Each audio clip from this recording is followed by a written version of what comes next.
Destino de uma Nação conta os eventos que permearam os primeiros 18 dias de governo do primeiro-ministro britânico Winston Churchill.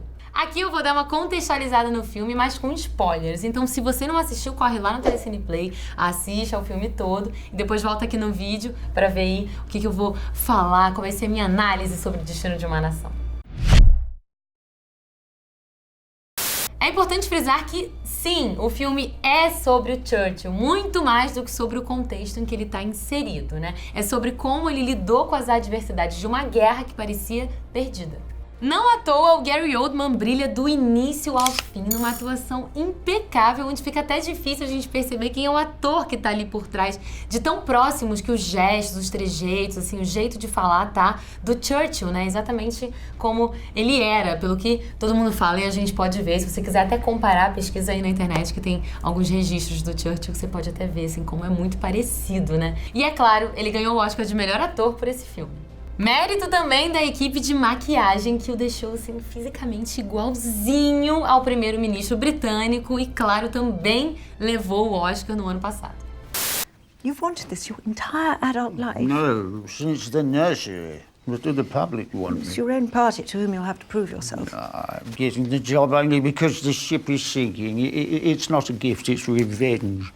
Bastante polêmico, Winston Churchill tinha uma vida política e militar, assim, bastante agitada, né? Ele flutuou entre os partidos conservador e liberal, comandou a Operação Galípoli, uma derrota sem precedentes na Inglaterra na Primeira Guerra Mundial, que culminou na morte de 160 mil soldados. E também era o tipo de cara, assim, com zero papas na língua. Ou seja, ele era mal visto dos dois lados. Mas em meio à renúncia do primeiro-ministro Neville Chamberlain e do desespero da Segunda Guerra, ele foi a única opção do Partido Conservador aceita pelo Partido Liberal para eles formarem uma coalizão, né, para formarem um partido único ali para comandar a Inglaterra durante a Segunda Guerra. E assim foi, do jeitinho dele. I have nothing to offer but blood, toil, tears and sweat. A grande questão que costura todo o filme é o fato de a ofensiva nazista ter tomado diversos países da Europa Ocidental aliados da Inglaterra. E quando o ataque brutal dos alemães chega à França, a crise se agrava.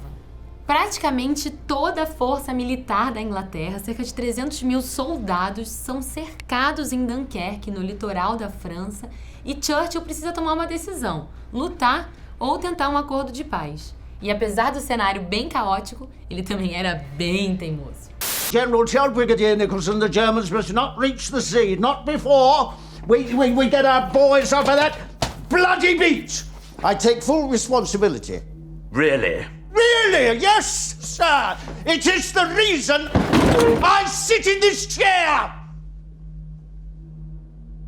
Cabeça dura, arrogante, excêntrico e criativo. Para sair da enrascada de Dunkerque, o Churchill teve a ideia de convocar barcos de civis para resgatar os soldados lá na França. Essa manobra criativa ficou conhecida como Operação Dínamo e foi um sucesso. E por falar em sucesso, o que dá ainda mais prazer em assistir O Destino de uma Nação é ver a dualidade do Churchill na vida pública e na vida em casa, né? Na vida pessoal. Ele com a esposa, com a família em casa, é quase inofensivo, assim, muito diferente de como ele se mostra no parlamento, com palavras duras e bem estridentes, digamos assim. E tem também a relação dele com a Elizabeth, a secretária vivida pela Lily James, que é praticamente uma representante do povo no meio desse caos político-militar. Falando em povo, uma das cenas que arrematam, digamos assim, esse lado humano do Churchill é quando ele vai ouvir a voz das ruas e pega pela primeira vez o Underground, o famoso metrô de Londres. If the worst came to pass and the enemy were to appear on those streets above, what would you do? Fight. Fight the fascists. Fight them with anything we can lay our hands on. Broom handles if we must, street by street. They'll never take Piccadilly. O diretor Joe Wright acerta no tom em mostrar um personagem tão controverso ao mesmo tempo tão importante da história. Sem poupar o espectador dos horrores da guerra, só que do lado de cada trincheira, né? Ou melhor, bem longe dela. E assim, a gente se depara com a história de um cara que decidiu sacrificar 4 mil soldados, mas ao mesmo tempo conseguiu resgatar 300 mil. Dono de frases icônicas e discursos memoráveis, Churchill aparece no filme como uma voz racional em meio ao cenário caótico da guerra.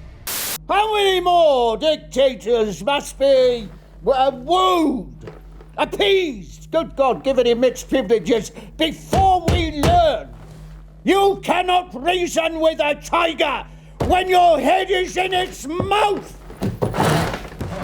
Bom, eu espero que vocês tenham gostado do meu olhar sobre esse filmaço que é O Destino de uma Nação. Comenta aqui se você concorda comigo, se você discorda, se você reparou alguma coisa que eu não citei aqui, vamos trocar essa ideia. Aproveita, deixa o like e vai lá no Telecine Play, porque a playlist Telecine Recomenda Filmes Intrigantes tá imperdível, cheia de filmes como esse aqui, que é O Destino de uma Nação, tá bom, gente? Um beijo!